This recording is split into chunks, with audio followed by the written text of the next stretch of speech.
What's up on YouTube, it's PTT back at it with another Division video.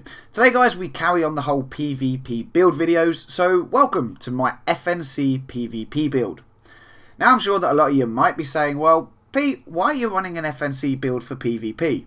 It's crap, it's not the meta, and there are so many other gear sets out there that offer better stats. While yes, you could very well be right on most of these points, I have never had so much fun in PvP than I do with my shield. And as you can see from the footage in the background guys, it can actually hold its own very well and be of some great strategic use to the team. Now then, let me talk to you quickly about the set bonuses with the FNC set, just in case people watching this don't yet know what they are and how they work. So up first, the 2-piece bonus we have plus 15% protection from elites. For the 3-piece set bonus we have plus 30% ballistic shield health. And for the 4-piece special talent, allows using an SMG if one is equipped when ballistic shield is deployed. SMG crit chance is reduced to 0%. Now then guys, this gets really interesting, right? Especially when we look at the changes coming to both the FNC set and SMGs in the upcoming 1.6 update. But that we can cover later. For now then, let's look at how I have my FNC build set up and go on from there. Up first then, my chest piece. I have this rolled to a main stat of stamina, with its major attributes being 1262 armor and 6320 health. The gear mods I have on this add 526 to my firearms and 482 to my armor.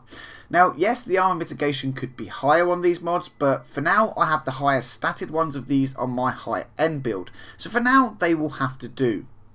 Next we have the mask. Rolled to a main stat of firearms, I have skill power as the major attribute and enemy armor damage as the minor stat. Now the reason for this is that skill power helps keep my shield alive for a bit longer, and as we all know, enemy armor damage is a must-have stat to spec into currently for PvP. Now the mods I have on this add 251 to my firearms and 273 to my armor.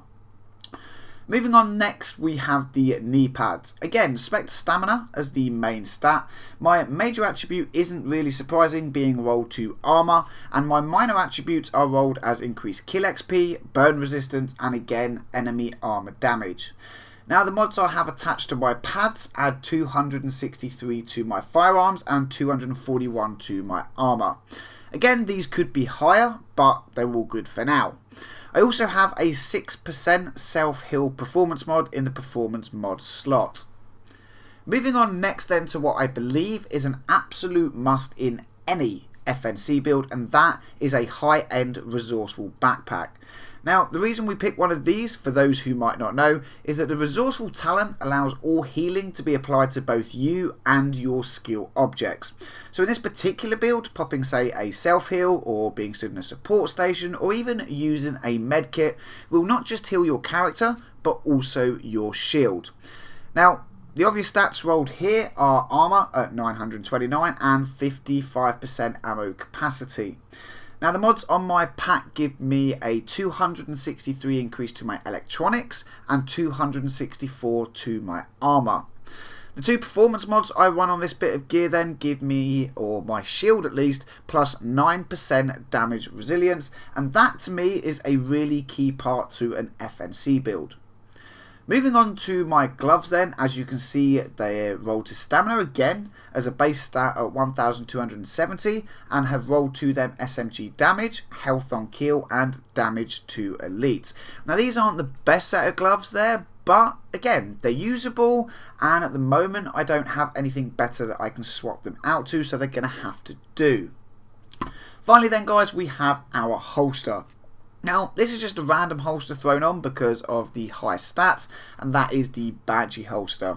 Sporting all 3 stats well over 1200 and a native armor roll of 643, then I felt like a good choice for now based on its stats. Now again, when it comes to performance mods, then my holster copies my backpack with a ballistic shield damage resilience mod on it of plus 4%. And yeah guys, that makes up the gear of my build. Now something else that is very important to any build in this game, and that is the weapon you choose to run alongside it.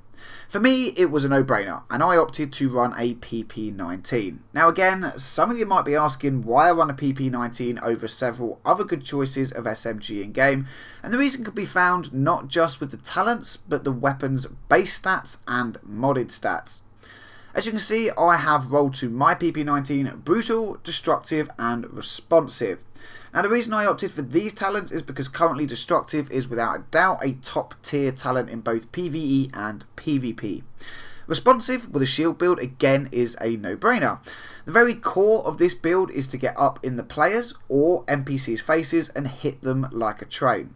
And to hit them like a train when you are that up close means we want to run Brutal, increasing our headshot damage that is now being used on nearly every single bullet fired, as we are now so close to the enemies we can't really miss their head.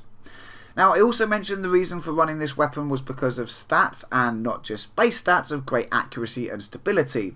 I'm talking modded stats like the extended mag, taking our magazine capacity up to 111 rounds. Now that's very nice no matter what weapon you're running, but having an SMG that holds more rounds than most assault rifles and some LMGs is a proper sweet deal. Now then guys, that about wraps up the part about the build. You've seen my gear and my weapons. Let's jump back to some footage of this set in action as we talk a little bit about the future of the FNC set, in my opinion, going into 1.6. So we all know, or at least we should all know by now, that the FNC is getting both a nerf and a buff in 1.6. For those of you who might not know though, let's quickly cover it. The nerf coming to FNC with the 1.6 update is that we will no longer have any mods equipped when using the FNC set with a shield and SMG. What do I mean by mods? Well, currently when you select a shield you can choose to either activate reactive targeting, assault shield or kinetic breaker. But in 1.6 you won't be able to select any. Now that really is a big deal, especially with the changes to skill power coming into effect also with 1.6. But hold up, Pete. Didn't you say it was getting a buff as well as a nerf? And yes guys, you're right, because in 1.6 SMGs being used with the FNC build will now be allowed to have their crit chance. And say that SMGs are getting their base crit chance back too, I believe that the shield build could become an even better build than it is currently. Now, I could also be well off here, guys, as I really don't know how the whole skill power grading will affect those of us that have always spec'd as a firearms player, but use skills that should reflect heavily on skill power. So I think we're going to have to wait and see how it actually pans out. But from the experiences I've had in the past few weeks in both PvE and PvP, then I will definitely be putting together a new and improved FNC build for both PvP and PvE come 1.6. So make sure to stay tuned for it. Now, I believe I've answered all the possible questions regarding this build, setup and stats. But if I've missed anything, guys, be sure to hit me up in the comment section down below. And I will, of course, be happy to answer the questions I have missed. If you like the video, make sure to drop a like and a comment down below. As always, guys, if we can hit 100 likes, it would be awesome. If you're new to the channel, don't forget to subscribe. There are plenty more Division videos coming your way. And as always, agents, thank you very much for watching. Until the next video, I'll catch you all soon.